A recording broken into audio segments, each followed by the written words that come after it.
pessoal, estamos de volta com o nosso debate-papo, uma conversa muito interessante sobre literatura, sobre ensino de literatura e também sobre tradução literária.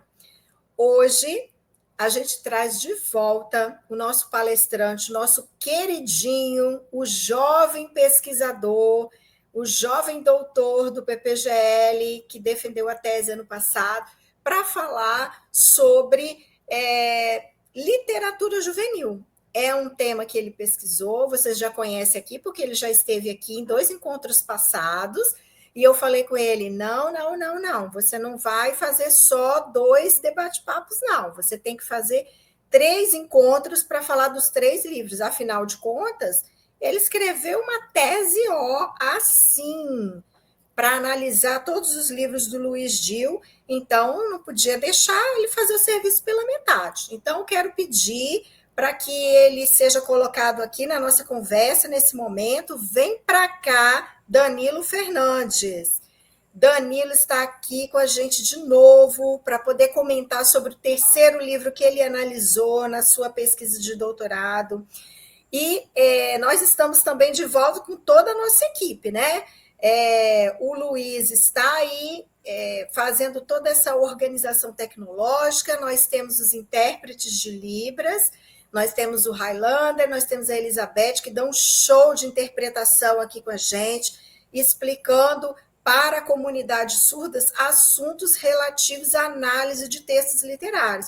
Essa prática não é comum, não é tão frequente a gente encontrar na internet, né, encontros em que a gente tem intérpretes de Libras fazendo a interpretação e garantindo acessibilidade sobre esses assuntos para a comunidade surda, e eu considero super importante esse projeto, porque qualquer tradutor, intérprete de Libras que for fazer um trabalho de tradução ou de interpretação de textos literários, precisa estudar crítica literária, ele precisa ler pessoas que estudaram e que pesquisaram aqueles livros, aquelas obras que ele vai ter que traduzir, até para ele conhecer os elementos que compõem a narrativa, a estrutura daquele texto narrativo, daquele texto poético. Eu canso de falar nas minhas aulas, nas disciplinas que eu ministro para os alunos de letras libras. Você quer traduzir e interpretar um texto literário? Então, vá lá e dê uma lida boa na crítica literária dessa obra que você está pensando em traduzir e interpretar. Ela vai ser fundamental para você colher informações importantes do texto que vai ser lido, que vai ser interpretado futuramente. Tá certo? Então, para finalizar aqui, eu não posso deixar de mencionar que esse projeto está sendo apoiado pela FAPES, que é a Fundação de Amparo à Pesquisa e Inovação aqui do Espírito Santo, que comprou a ideia desse projeto, do debate-papo, e por conta disso nós conseguimos disponibilizar esse evento virtual com o apoio dos intérpretes de Libras, ok? Então, agora eu vou passar a palavra para o nosso bambambam de hoje, para o nosso palestrante fenômeno que está aí, né? Ele tem assunto para mais uns 5 encontros, tá, gente? Mas hoje ele vai fazer só 3 encontros, a tese dele teve assim, uns 5, 6 capítulos, então é coisa para caramba. E aí ele selecionou um recorte. Hoje ele vai falar com a gente sobre um dos livros que ele analisou, que é o 100 mil seguidores. É um livro polêmico, Todos os 3 livros que ele analisou são polêmicos, mas esse é babado. Que professor que levar esse livro para a escola, olha, tem que ter coragem, como diz a minha mãe, né? Tem que ter peito, tem que ser assim, bater de frente, porque não é toda escola que vai aceitar discutir os temas que estão relacionados com esse livro. Embora o Luiz Dil discuta, né, um tema que está no nosso cotidiano, infelizmente está na superfície da nossa realidade social, o Danilo vai fazer algo muito maior, porque o Danilo ele vai analisar de maneira mais profunda as discussões que enredam a escrita literária do Luiz Gil nesse texto. Então, vamos ouvir tudo que o Danilo tem para nos contar. Danilo, fica à vontade, se apresenta aí para o pessoal e já pode dar aí um spoiler do livro que você vai comentar aí para a gente. Boa noite a todos e todas. Depois dessa apresentação da Arlene, eu fico até tímido, né? Eu agradeço demais a confiança, a parceria da professora Arlene. E realmente, hoje nós vamos falar dessa obra, 100 mil seguidores, uma obra que foi finalista do Prêmio Jabuti na categoria de melhor livro para o jovem. Uma obra muito interessante e que tem muitas coisas, né, a falar e que a gente pode também analisar, uma vez que o próprio título já traz uma entonação, né? 100 mil seguidores, já remete a algo que está muito presente na contemporaneidade, principalmente no universo jovem. Isso aí. Então, gente, Danilo é que vai contar tudo para a gente. Então, eu vou pedir agora ao Luiz para ele colocar aí em projeção para a gente os slides que o Danilo preparou. E o Danilo vai ficar aqui na tela, vai explicar sobre a pesquisa que ele fez e a análise desse livro. E daqui a pouquinho eu volto para a gente conversar sobre os resultados e ter um bate-papo, uma discussão sobre o livro. Tudo bem? Então, por favor, Luiz.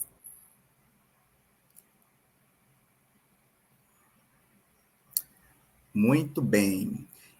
Só para a gente relembrar, este trabalho ele faz parte de uma pesquisa desenvolvida no programa de pós-graduação em letras aqui da Universidade Federal do Espírito Santo, de título Faces da Violência na Literatura de Luiz Gil, um estudo de 3 narrativas para jovens, né?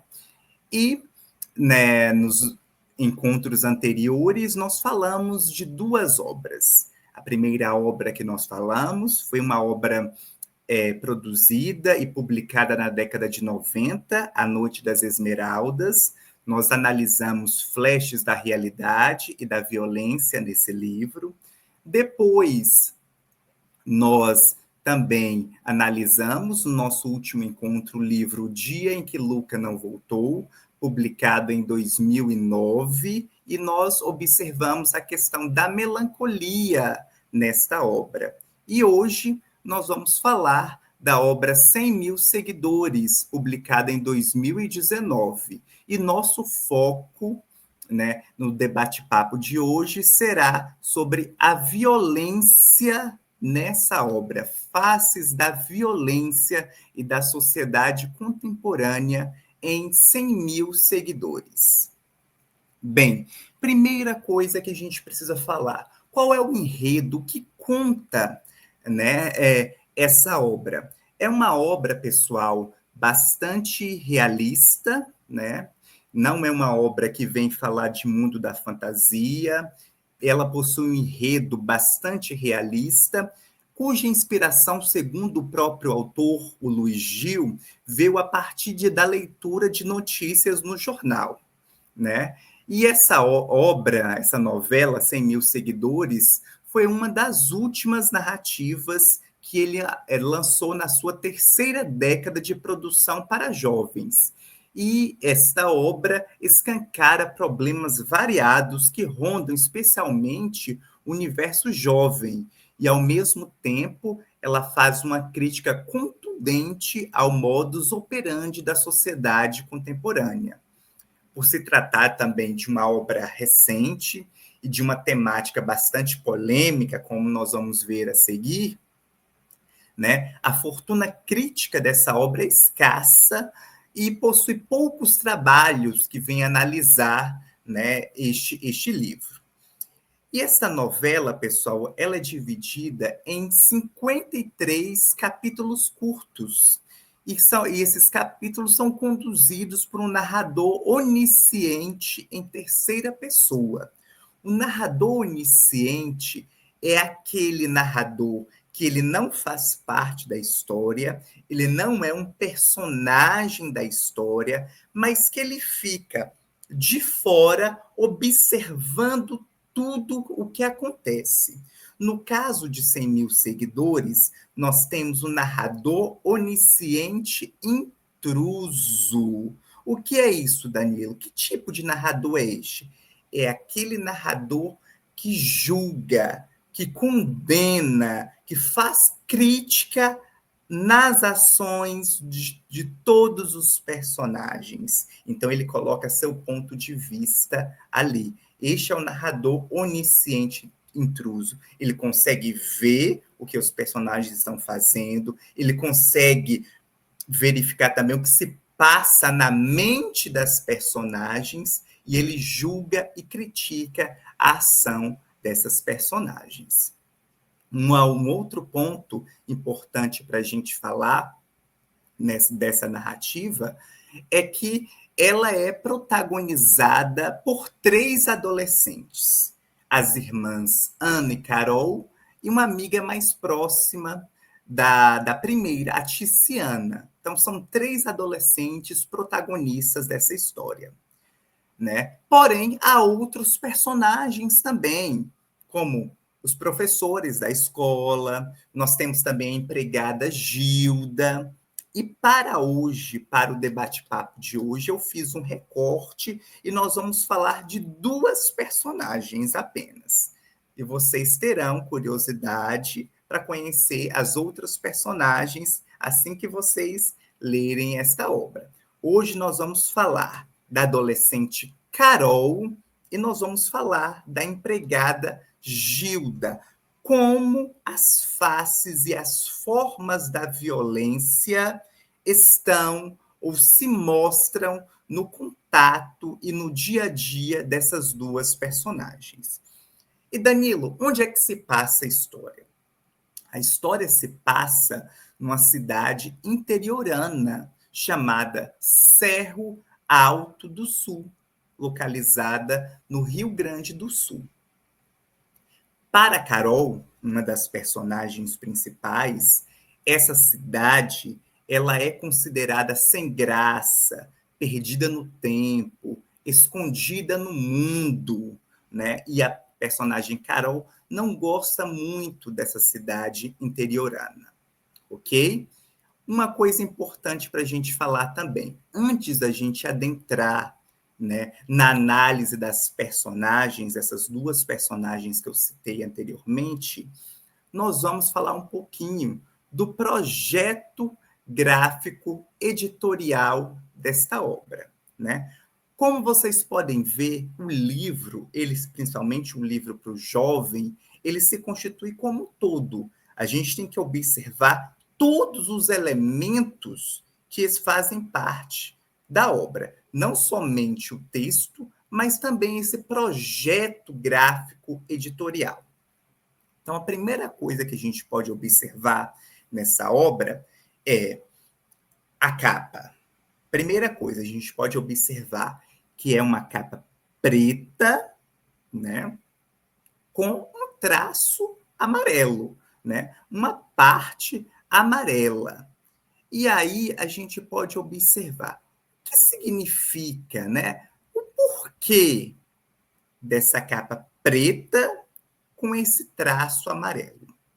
A gente observa também que dentro dessa parte amarela a gente tem o nome do autor, Luiz Gil. Nós temos o título da obra, 100 mil seguidores, e a gente tem também um animal ali, o gato, que provavelmente remete ao gato, que é um dos personagens da história, o gato Amâncio. E nós temos também ali no fundo uma janela com vista para o horizonte. Olha o contraste que nós temos aqui. Primeira coisa, quando a gente fala de 100 mil seguidores, traz para a gente o quê? Algo alegre, algo festivo. Por quê? Muitas vezes o que a gente vê na rede social, no Instagram, é a comemoração de vários influencers. Quando eles atingem um certo número de seguidores, eles fazem uma festa, fazem uma comemoração, faz algo festivo. Então, o título 100 mil seguidores traz esse sentido. Porém, a capa que nós estamos observando ali também traz esse mesmo sentido, esse mesmo efeito?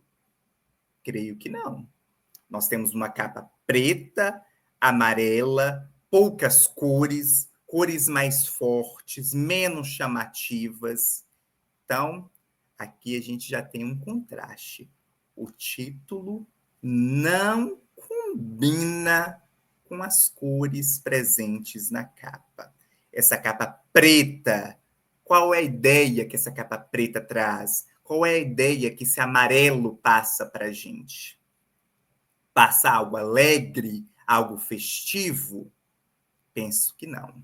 E para quem conhece o autor Luiz Gil, e vocês já estão conhecendo desde os nossos últimos encontros, vocês podem observar que não é comum obras desse autor essa vertente tão alegre, tão festiva.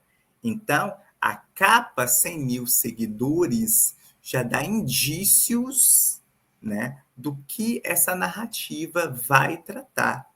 Um outro ponto que a gente observar é o que lembra essas cores, esse preto e amarelo. Será que lembra alguma coisa, alguma campanha, algo que está no nosso cotidiano? Pensem aí.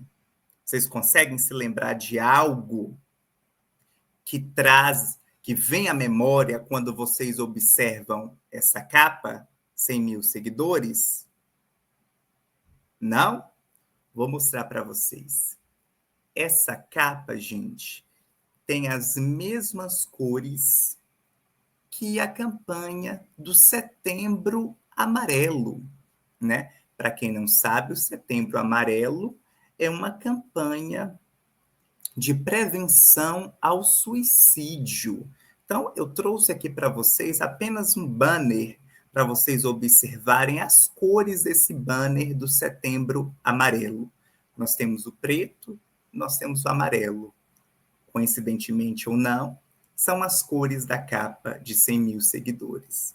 Então, esse banner com essas cores e o que esse banner indica já oferece para nós indícios dos caminhos que essa narrativa tomará.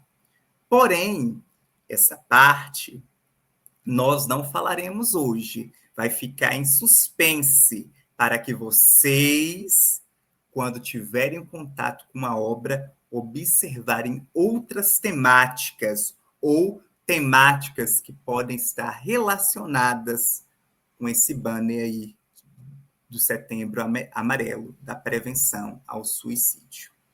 Bem, vamos falar então das personagens. Primeira personagem que nós vamos falar é a personagem Carol. A novela de Gil, ela detém grande parte de sua atenção a essa personagem, a essa adolescente Carol. Dos 53 capítulos que compõem essa narrativa, 36 são focalizados nessa adolescente.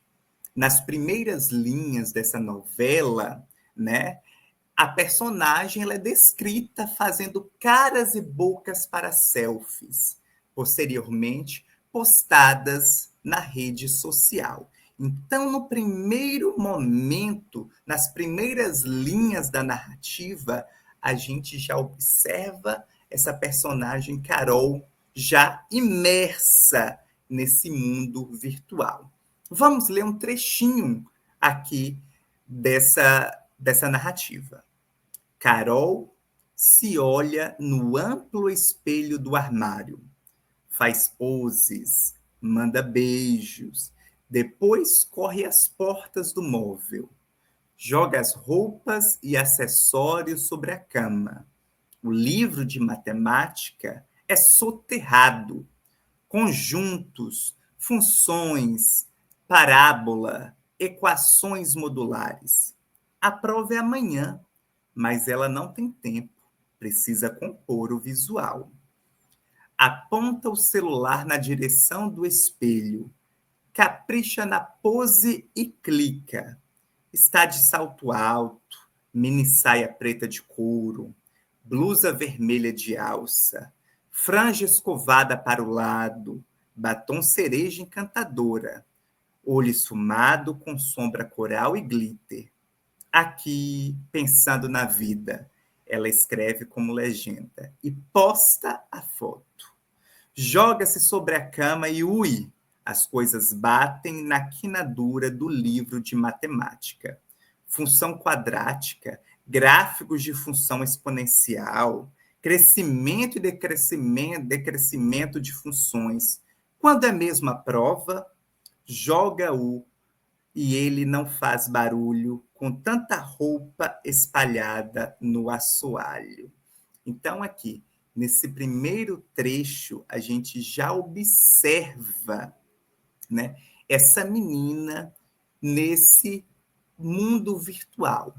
Nas primeiras páginas, a gente já tem nessa descrição da cena descrita e observada por esse narrador onisciente, né? Então, esse narrador onisciente, ele vai mostrar essas ações de Carol. Primeira coisa que a gente precisa observar nessa cena, nesse trecho que nós acabamos de ler. Essas ações da personagem Carol, elas ocorrem o quê? No presente. Olha, ela faz, manda. Essas orações são orações curtas. A gente observa, né? São trechos bem curtinhos, frases bem curtinhas, que indicam que objetividade e sem reflexão sobre as ações.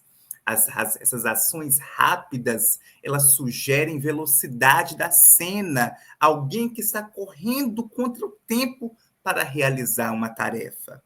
O livro escolar se torna o quê? Metonímia da vida real. O livro é soterrado pelas roupas, ou seja, a identidade virtual, ela se sobrepõe, ela está à frente, ela está em preferência em relação à vida real.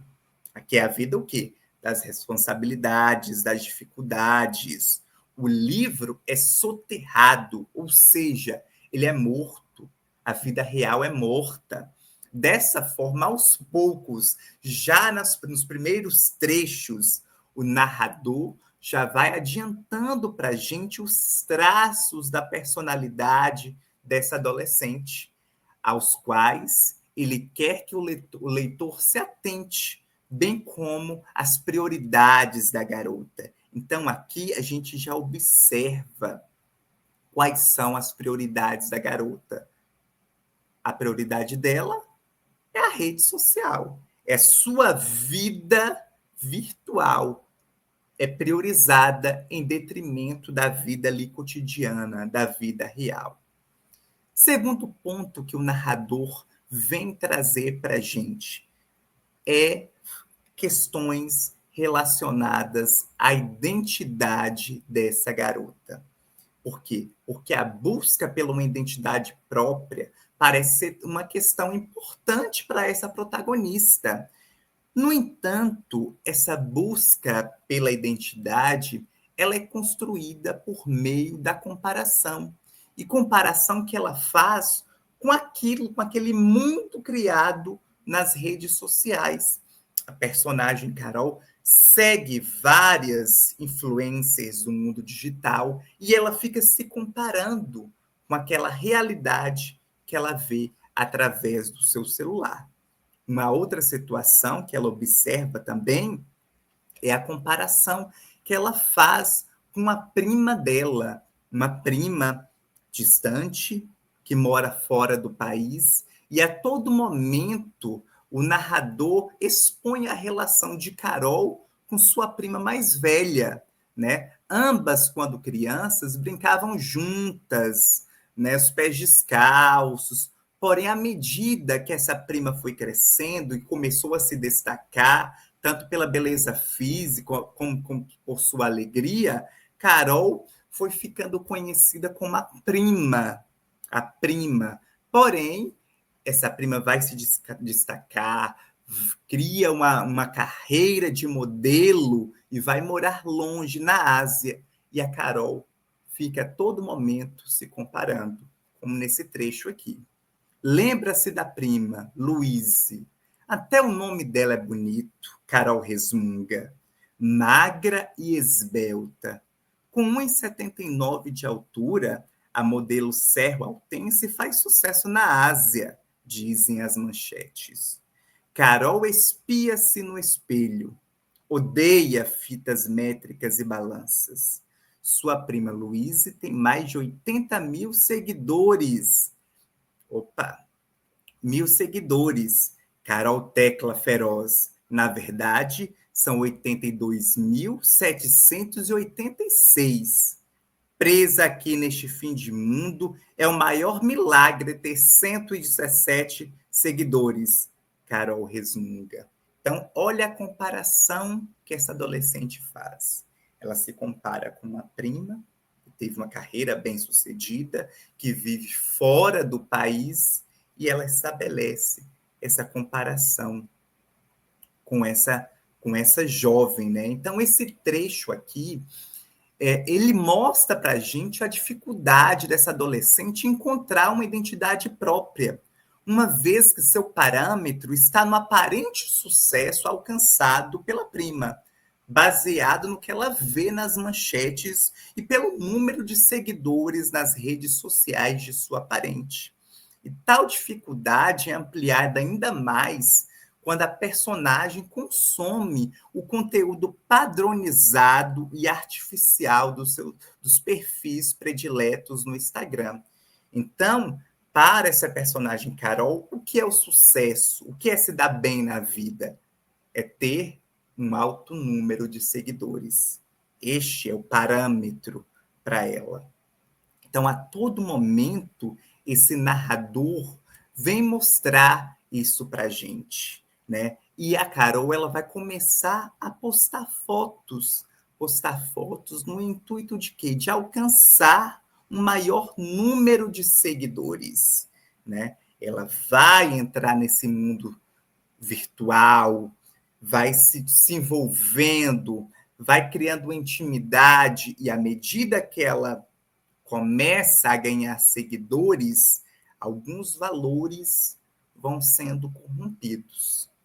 Porém, a gente observa que nem tudo são flores. O que a gente pode observar é que essa comparação, tudo aquilo que ela vê, essa frustração que ela adquire a partir do que ela consome, esse mundo tido como perfeito das redes sociais, cria na menina uma certa frustração e até mesmo uma compulsão alimentar, como a gente observa aqui neste trecho. A colher de sopa escava a superfície do sorvete, produz grandes sucos. Come com vontade, não é fome. Se Cerro Alto do Sul tivesse serviço de teleentrega, pediria um pote de 2 litros de chocolate Floresta Negra da sua marca preferida. Carol desce até a cozinha, abre a geladeira e corta 2 fatias de torta de morango. Na porta, vê a última latinha de refrigerante. Acende a luz da peça, apanha o bloco e escreve com raiva: refri. A ponta da caneta esferográfica rasga o papel no i e no ponto de exclamação. Então, observem aqui comigo esse trecho. Aqui nesse trecho, ele traz para a gente, né, essa forma de alimentar da menina, que, como a gente observa aqui, não se trata de fome, mas sim uma ansiedade, algo que ela está criando, né, uma compulsão alimentar. A partir da descrição dessa cena, né, a gente observa que a família ela não enfrenta problemas financeiros, porém A frustração da garota com sua vida a leva a buscar o refúgio em alimentos com altos aditivos químicos, pensados justamente para darem esse prazer momentâneo ao cérebro. É possível depreender, né, que Carol, essa personagem Carol, ela é vítima de uma violência que opera de forma invisível, que ela não percebe, pois é alienada do que está vendendo para o Instagram, que é a imagem como mercadoria, e seus dados, suas preferências, seus gostos, tudo ali está incluído. E completamente alheia aos interesses do mercado, ela persegue o sonho de alcançar o sucesso e a receptividade do público. Neste contexto, o like se torna uma espécie de remuneração ao ser alcançada a qualquer custo, a partir da exploração e da exposição de sua imagem. Isso aqui é importante a gente observar, pessoal, que nesse trecho aqui a gente observa uma violência que tem ali, né? Uma violência muito presente, muitas vezes invisível, das redes sociais, né? Na perspectiva de um teórico chamado Byung-Chul Han, né? Ele tem vários livros que falam sobre a violência e essa violência presente no universo da contemporaneidade. A personagem Carol, ela segue os princípios da sociedade do desempenho e do cansaço, no qual opera a violência da positividade. Que violência é essa? É uma violência psíquica, psicologizada, internalizada. Ela adota formas intrapsíquicas. Então, esse teórico vem mostrar para a gente que na contemporaneidade, né, não opera mais ou não somente aquela violência física, a violência de assassinato, aquela violência direta, mas opera uma violência invisível, uma violência que vem pela mente, que vai internalizando no inconsciente, no psíquico dos sujeitos, né? A respeito, o autor enfatiza que vivemos em uma sociedade em que as principais enfermidades são psíquicas, como o burnout, a hiperatividade e a depressão, e devidas, em última parte, não à negatividade do viral, mas o excesso de positividade, a violência da positividade, que é o que a gente observa na rede social. A todo momento a pessoa precisa estar bem, precisa mostrar o que ela está fazendo, né? Os seus pontos positivos, tudo que ela está conquistando, que ela está construindo, ostentando. Então, hoje, né, esse fato também é uma violência, segundo esse teórico. Nessa violência que opera pela necessidade da pessoa estar bem o tempo inteiro. Essa violência da positividade.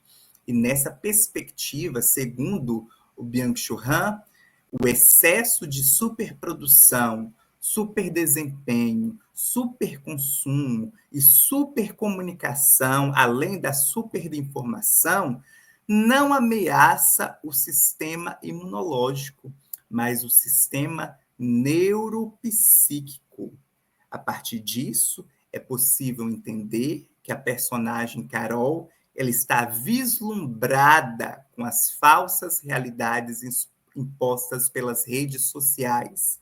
E ela acaba tendo o quê? Um psicológico afetado, um psicológico doente, resultando em sintomas físicos, como a ansiedade, a frustração e a compulsão alimentar. Então, a gente observa nessa personagem um tipo de violência da contemporaneidade, um reflexo dessa sociedade que está doente, uma sociedade que está passando por muitas dificuldades, que está sofrendo muito com problemas psicológicos, com problemas de dentro para fora, devido a essa superprodução, essa superinformação que a gente tem na contemporaneidade, e também por esse modelo político-econômico que nós estamos tendo, o capitalismo, que vem para destruir os sujeitos, que vem justamente para acabar com esse psicológico das pessoas. Então, essa personagem Carol, ela traz para a gente uma crítica ao modo como a sociedade tem se comportado na sociedade contemporânea. É algo importante para a gente observar. Porém, nós vamos observar aqui outra face da violência. A face da violência mostrada por meio da personagem Gilda, que eu coloquei aqui como sendo uma vítima da violência estrutural. É importante observar que no texto mostrado por Gil, aparece uma personagem que muitas vezes não tem fala, muitas vezes não tem voz, mas ela interage com as duas irmãs, com a Carol, que nós estamos falando aqui, que nós acabamos de falar, e com a irmã da Carol, Ana, que fica aí de suspense, de curiosidade para vocês observarem do que se trata. Também quais são os dilemas passados por essa personagem, que são dilemas bastante impactantes. Bem, sobre a Gilda, o que nós temos a dizer aqui? Na relação quase inexistente das duas irmãs, há uma personagem que frequentemente aparece interagindo com as duas. Gilda, a empregada da família. Tendo trabalhado para a família há anos, antes mesmo de as adolescentes nascerem, e estando já idosa e doente, Gilda é frequentemente hostilizada e desprezada pelas irmãs, pois é vista por elas apenas como uma pessoa que limpa e cozinha. Então, a Carol, personagem que nós vimos anteriormente, ela sofre um tipo de violência, mas isso não impede que ela pratique a violência com outra personagem, com a Gilda, que nós vamos ver agora. Observem esse trecho aqui. Alguém bate a porta. O quê? Resmunga. É Gilda. Ela passa meio corpo pelo vão. Traz a mochila de Carol e diz que o almoço está servido. Agora não, a menina responde. Não vai almoçar? Tchau. É a senha usada com Gilda. Tchau. E a mulher sabe a senha, deve se retirar e o assunto está encerrado.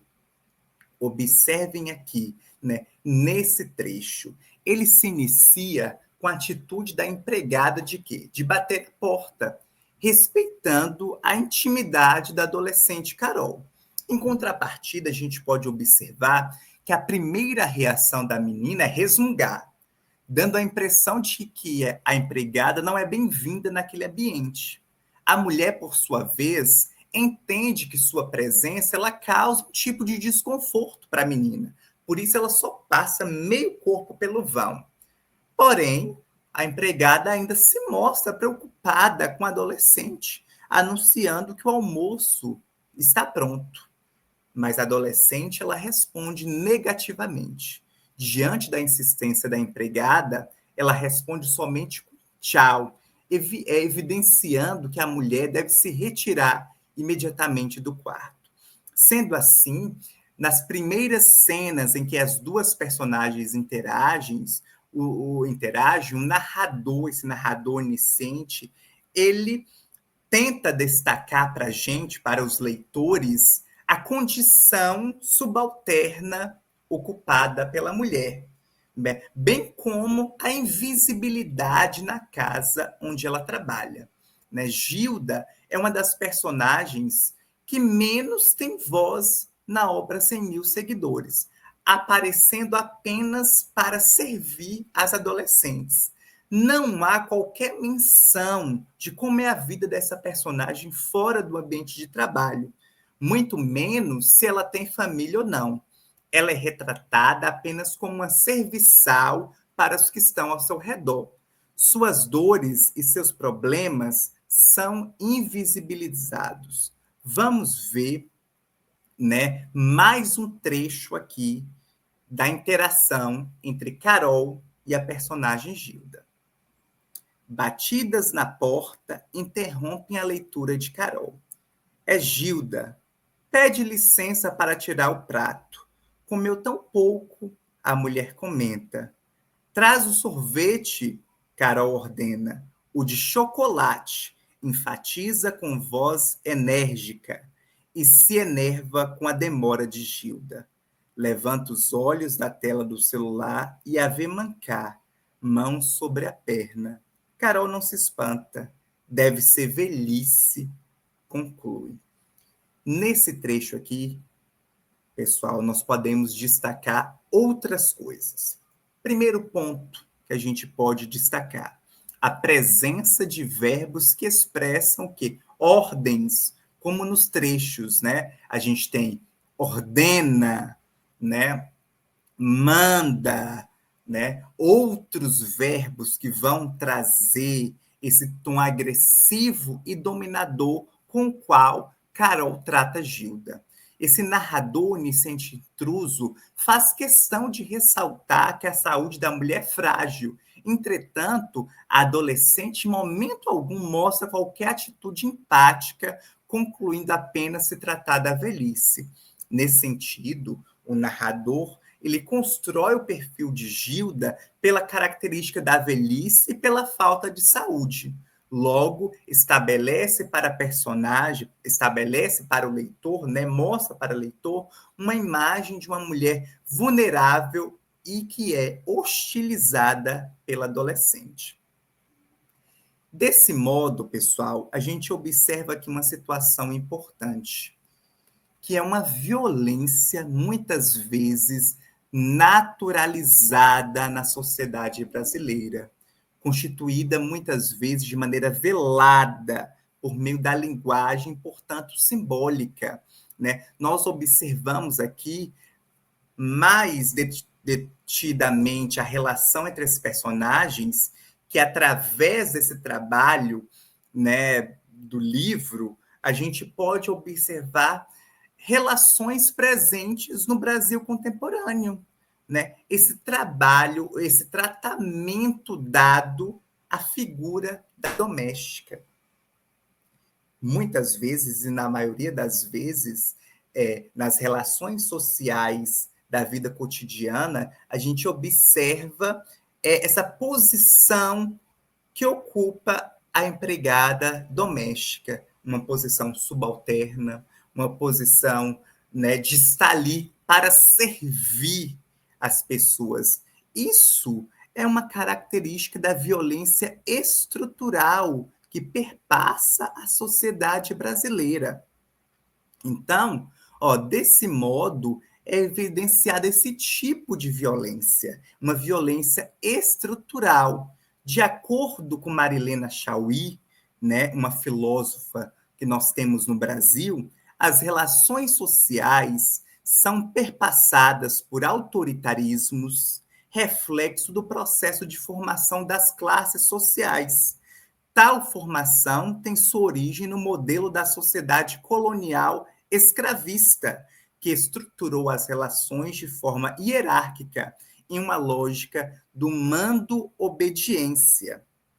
Então, esse tratamento dado à empregada Gilda, né, vem mostrar para a gente uma violência que ocorre de muito tempo. Essa violência que estrutura a sociedade brasileira e que até hoje se faz presente.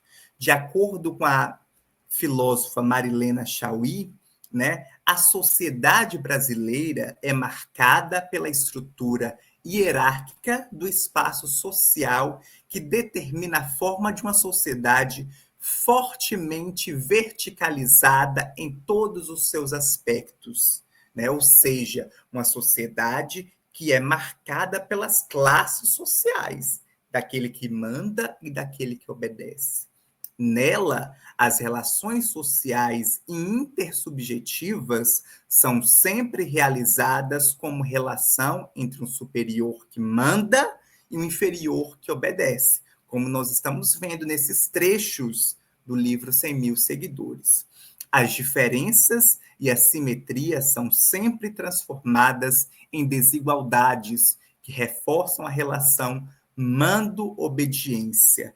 O outro jamais é reconhecido como sujeito, nem como sujeito de direito, jamais é reconhecido como subjetividade, nem como alteridade. Então, a gente observa aqui, né, na personagem Gilda, né, uma violência, ela sendo uma vítima dessa violência estrutural. Né? Embora a Carol seja uma adolescente, faça uma mulher já idosa, a personagem ela se comporta como superior, dada a sua posição social, né? Repetindo a estrutura hierárquica de poder iniciada no período colonial. Um outro ponto para a gente observar, né, está aqui. Nesse trecho aqui, observem aqui. Gilda bate a porta. Deixa ali, Carol ordena. A mulher cruza o quarto mancando. Toma cuidado para não pisar nas roupas espalhadas pelo chão, que amanhã recolherá, dobrará e guardará. Espera, cadê o refri? Gilda se desculpa, diz ter esquecido. Não demora. Carol determina e suspira. Deve ser muito difícil botar a porcaria da latinha na bandeja, ela resmunga. Observem aqui esse trecho, observem os verbos que estão em destaque aqui, né? Há uma preferência do narrador pela utilização de verbos que vêm trazer para a gente, né, do campo semântico, ordens, evidenciando a reprodução por parte da adolescente de um comportamento social do meio em que vive, resultado da estruturação da sociedade brasileira. Então, Carol trata a Gilda com autoridade, como se a senhora, né, a personagem só estivesse ali para servir e nada mais. Então, aqui nós temos o quê? Um reflexo das posições e da situação que acontece na vida real e que mostra traços dessa violência estrutural, como mostrou Marilena Chauí. Bem, a partir da análise dessas duas personagens, o que nós podemos entender? Nós podemos dizer que ao construir personagens com pensamentos e atitudes semelhantes aos adolescentes, principalmente aos de Carolina, da personagem Carol, Gil metaforiza e denuncia essas relações sociais atravessadas pelo autoritarismo e pelo poder, vistas nesse contexto como imbuídas de violência estrutural. Assim, ao apresentar contextos e personagens que frequentemente encontramos na realidade objetiva, a novela de Gil contribui para desnudar como as diferentes faces da violência estão entrelaçadas na sociedade brasileira, passando despercebidas e, por vezes, naturalizadas. Bem, além dessas personagens que nós falamos hoje, vocês lembram que eu falei que há outras personagens? Então fica para vocês aí de curiosidade, né? Não vou dar spoiler, mas nós temos também a personagem Ana e a personagem Ticiana. E uma dessas personagens tem muito a ver com as cores, com aquilo que nós falamos no início do livro 100 Mil Seguidores. E aí, o que vai acontecer com essas personagens? Vocês saberão quando vocês fizerem a leitura do livro 100 Mil Seguidores. Então, fica aqui indicação para vocês essa obra contemporânea e que vem trazer para a gente muitas faces e formas da violência presentes na sociedade contemporânea.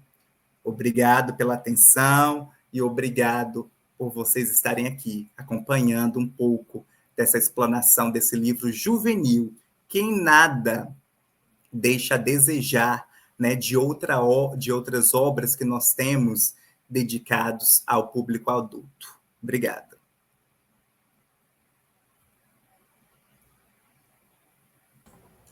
Ei, Danilo, muito bom ouvir você comentando. Eu fiquei relembrando aqui de vários momentos que a gente teve conversas, né, nos nossos encontros de orientação, muito legal. E assim, eu achei muito bacana você, duas coisas. Primeiro, que você não falou de todos os personagens, então deixou o pessoal aí com curiosidade para poder conhecer, né?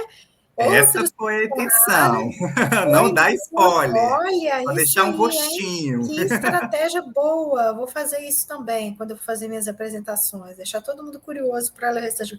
Mas o livro é bom, gente. Vocês precisam ler, é legal, eu super recomendo.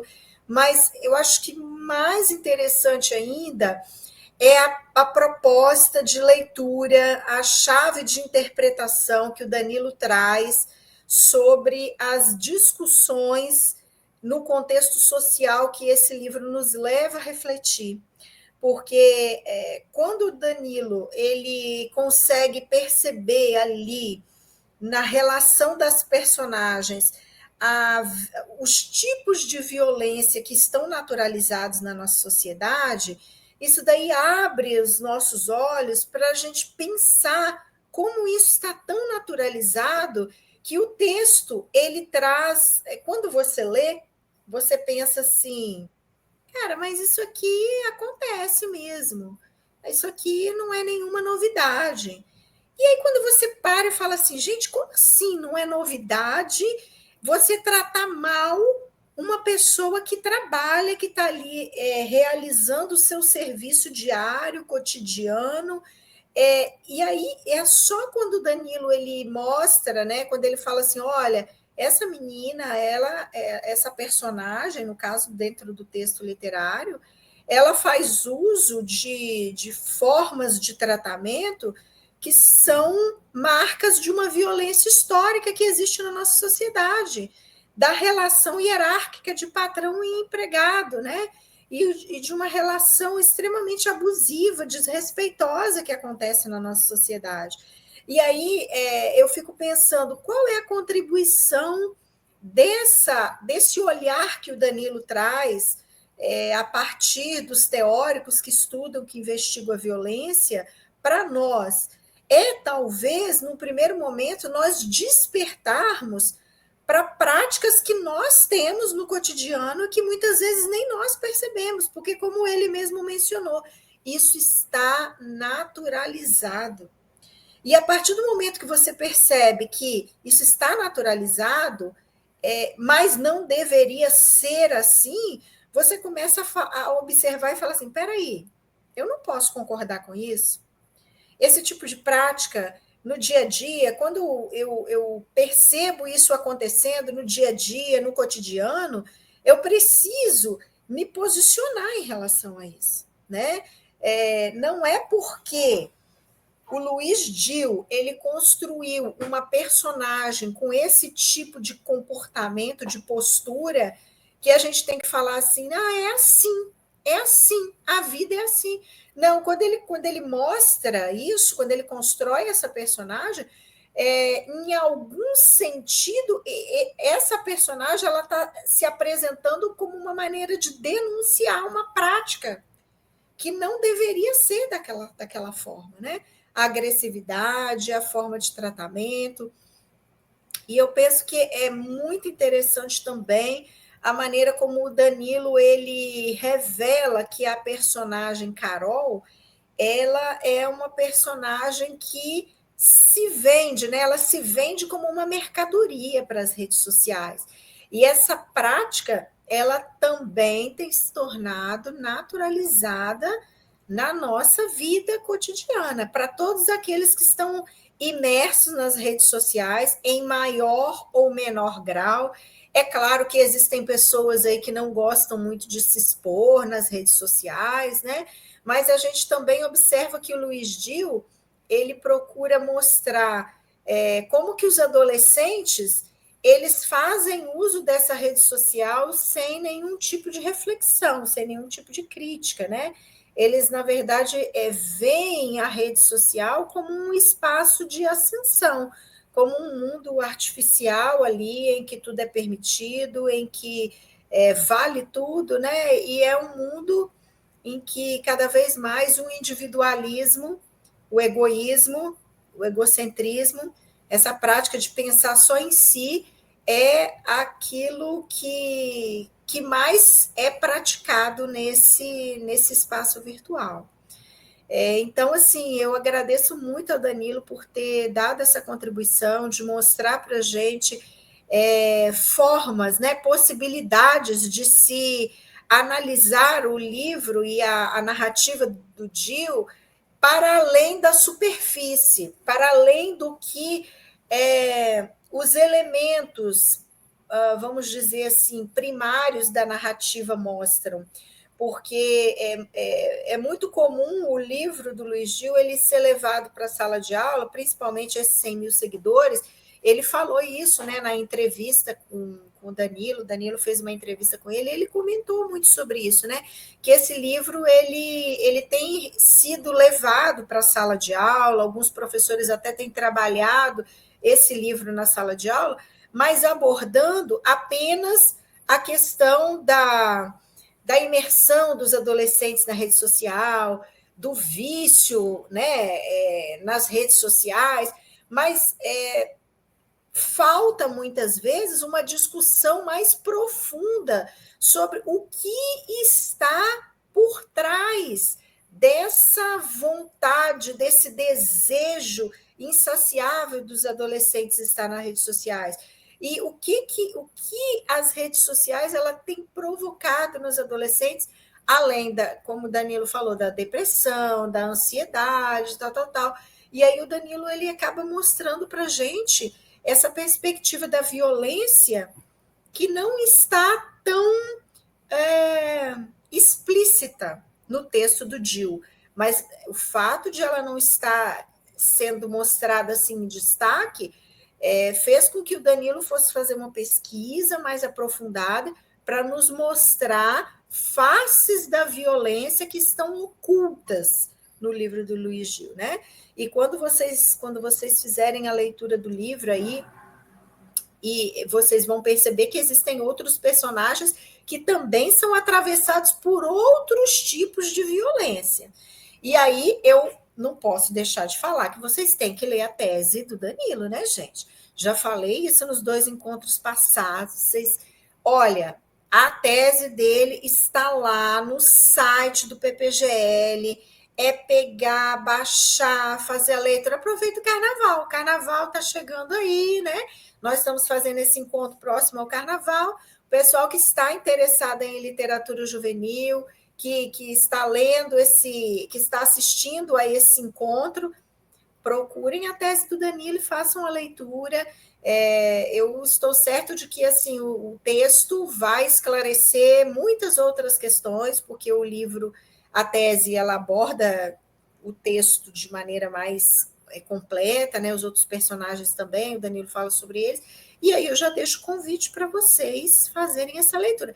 E outra coisa que eu vou falar aqui, gente, anotem o e-mail do Danilo. Eu vou até pedir para o Luiz depois, quando for colocar, né, no ar esse encontro que a gente está aqui apresentando, peguem o e-mail do Danilo para vocês conversarem com ele, porque Danilo sabe tudo e mais um pouco do Luiz Dil, sabe? Danilo fez uma pesquisa sobre tudo que o Luiz Dil produziu, publicou, e as pesquisas que foram feitas sobre as obras do Luiz Dil. Então, de repente, vocês ficam aí com dúvida, curiosidade, querem saber alguma coisa da produção do Luiz Dil. O Danilo fez uma análise bem completa das pesquisas e dos trabalhos que estudaram os livros do Luiz Dil, dos pesquisadores que investigaram em obra do Luiz Dil.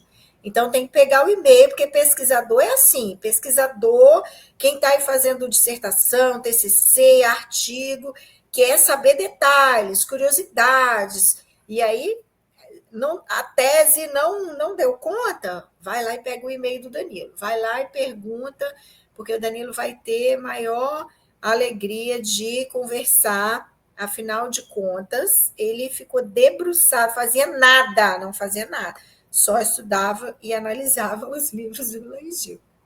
Ai, quando terminou a pesquisa, ele falou: não, tô aqui exausto, né? Exausto, foi uma pesquisa intensa, mas valeu a pena, que agora ele tem um monte de coisa para falar, né? Tem assunto que não acaba mais sobre os livros do Luiz Gil. Muito bacana isso. E Danilo quer falar mais um pouco, quer falar alguma coisa, quer comentar, fica à Só vontade. quero agradecer a oportunidade, né, e com essa propaganda maravilhosa feita pela orientadora, né, a gente só agradece, a gente fica lisonjeado, né, com Mas o é verdade, trabalho. gente, é verdade, ué, tem que falar aquilo que é verdade. Eu acompanhei todo o processo aí e sei, 4 anos. suou pra caramba e fez um trabalho muito legal. Por isso que ele está aqui hoje conversando com a gente, né, para trazer novidade.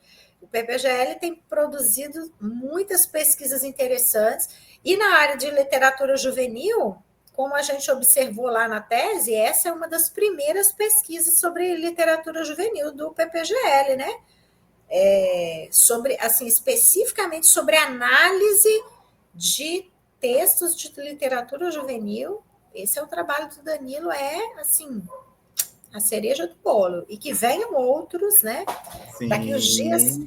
daqui os dias, quem sabe, Danilo está aí também, começa a orientar pesquisas, trabalhos, e aí Aqui, vamos fazer ó, essa você já tem parte. um orientador, hein, pessoal? É isso A aí, Arlene tá aí. aproveita. Não, Arlene não, Danilo. É isso mesmo. Então, pessoal, olha, eu quero agradecer mais uma vez, né? Nós já estamos encerrando aqui o nosso momento.